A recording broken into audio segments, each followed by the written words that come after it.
Dumelang Molweni. Welcome back to Sia's Couch. Now, the issue of finances can be very daunting for a lot of South Africans to talk about.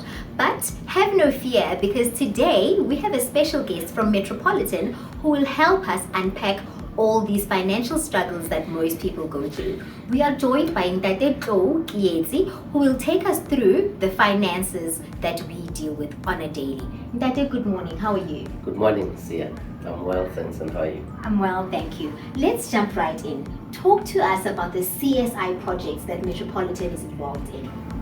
Thank you very much. I think as Metropolitan, we believe that we have got a corporate social responsibility towards the South African communities.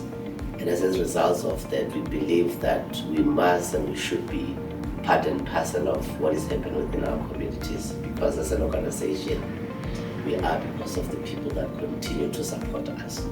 Now, one of the initiatives that we have taken very recently, I think you might have known, during the month of June, which is the month of youth, we actually offered young unemployed South Africans we bought them coupons to with Uber so that they can have rides that we paid for as Metropolitan.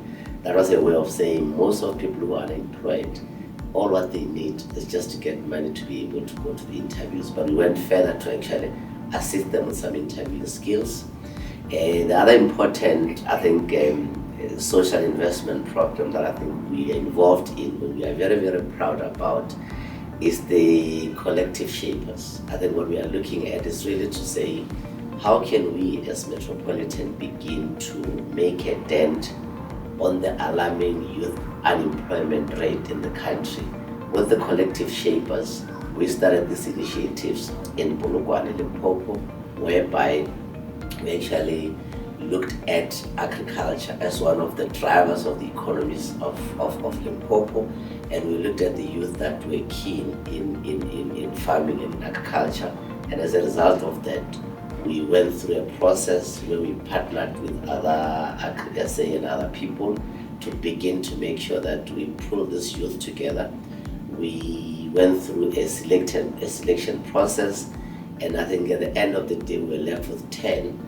Of the 10 that we were left with, we actually gave them the skills, the training, and a bit of funding to help them to actually grow their project that they started with.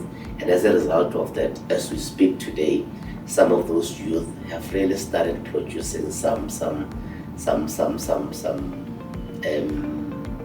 vegetables that comes out of the small scale farming that they started with. I think we believe that initiative, we should take it to other provinces.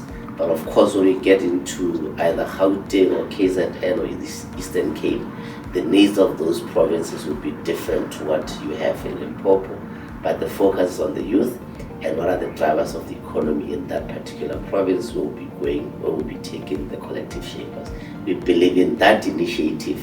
As Metropolitan, we are beginning to make a small dent, one, in stimulating economic activities, two, in ensuring that we're giving the youth something to do that they're very proud about. So, speaking of youth unemployment, are there any job opportunities at Metropolitan for young people? Absolutely. There's a number of programs that we have, and those initiatives are by and large led by our Human Capital Division. I think the first one that we do have, there's a program where we're bringing in graduates into different functional areas. It could be finance, it could be marketing, actuarial science, and so forth, to give them on-the-job training. And some of them, at the end of the day, they get absorbed in the system. And outside that program, we also have a program where we're really looking at internships and learnerships, where we're bringing youth that we can give them the skills. And majority of them, we end up having them in the system being employed. So there is a focus where we want to give young people opportunities, not only the opportunities, but also the skills to be able to be employable in the future. So you are not only focused on us coming to you, but you're also going to the communities. Would you say that's one of the things that sets you apart in the industry when you talk about the service index? Well, on an annual basis, there is a company that does the surveys called South African Customer Satisfaction Index. And I think for the year 2017, 2018, and 2020, Metropolitan has been the leader in insurance when it comes to service. And we are very, very proud about that, because one of the stats that we often share with our clients and the communities is that 86% of all claims are paid within 24 hours. Wow. We are in the service of paying claims. That's the promise that we make when our financial advisors are engaging with the potential clients out there. So we wake up every morning to make sure that indeed we fulfill that promise. 86% is quite a big number. It is. So it's basically 86 out of 100. So the 14 could still be paid probably within the next 36 hours or less. Or it could also depend what are the issues. There could be missing information, additional information that is required, why certain claims might not be paid within. But if all other stuff are in place, some will even pay within a day, not even 24 hours.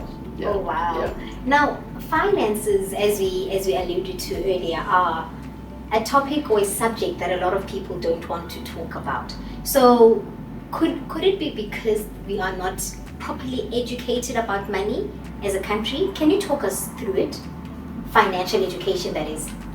I think corporate South Africa should make an effort, really, and us who are in the financial services sector in the main should take the lead, because one, we know that within our schooling system we do not have either primary level where there is a subject that talks specifically to financial education or financial awareness. And I think the financial services industry as a whole, we believe we have got a responsibility to the South African society to ensure that, one, we create awareness when it comes to issues of finance, so that when any decisions has to be made, at least those who make those decisions are in the know.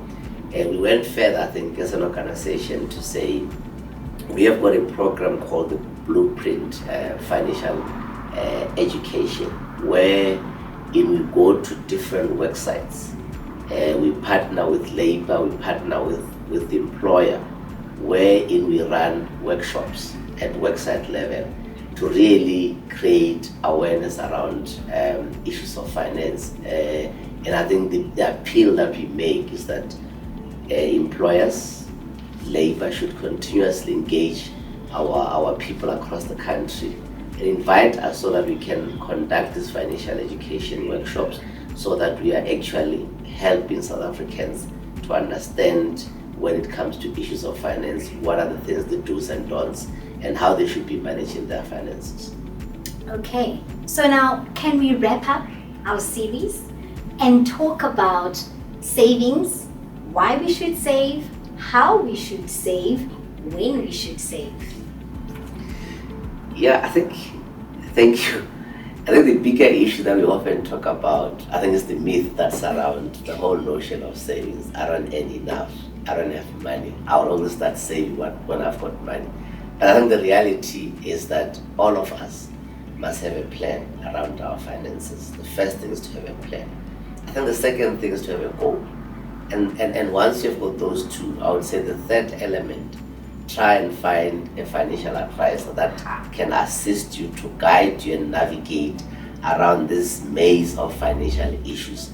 And once you've got those three, a plan, a goal, and a financial advisor, you are then being able to say, when it comes to savings, I think the first thing is, it doesn't matter how much you earn. That's number one. Income is not the determiner whether you can save or not. And the second important thing is also around the age. You can't say, I'm too old, I can't save. I think at any age in your life, you've got the opportunity to save some money. Of course, it's always advisable to start saving when you are young.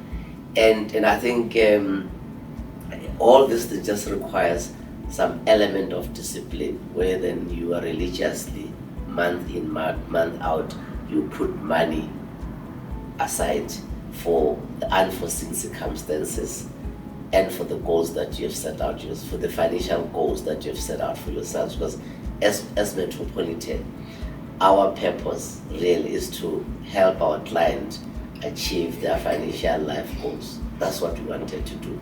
And we want to partner with the different stakeholders to create value for them. There you have it. You heard it here first, folks. Ndadetlo, thank you so much for your time. We appreciate your insight.